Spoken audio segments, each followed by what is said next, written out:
Hey y'all, welcome back to another episode of Keeping It Real. I see some water here and I see a rock, and I'm going to strike the rock.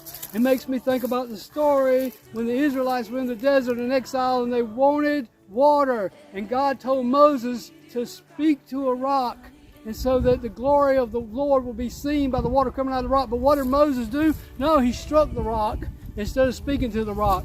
Now, one of the reasons why God was so displeased with that is because Moses took God's glory there, and not only that, he was disobedient to the Lord's command. But I was thinking a little bit more on that, and I was thinking about, you know who that rock is? You know who that water is? That water is Jesus Christ. Jesus said, I am the living water. Jesus said, I am the rock from where your help comes from. So it's when Moses, instead of praying and speaking to the Lord, he struck the rock. It's like striking Jesus himself and then taking God's glory. No wonder God was so displeased with Moses and didn't allow him to go into the promised land. But guess what? We know that later on, he appeared to Jesus on the Mount of Transfiguration, so we know God's mercy still endures and still lasts forever. And he raised Moses up and gave him the real promised land.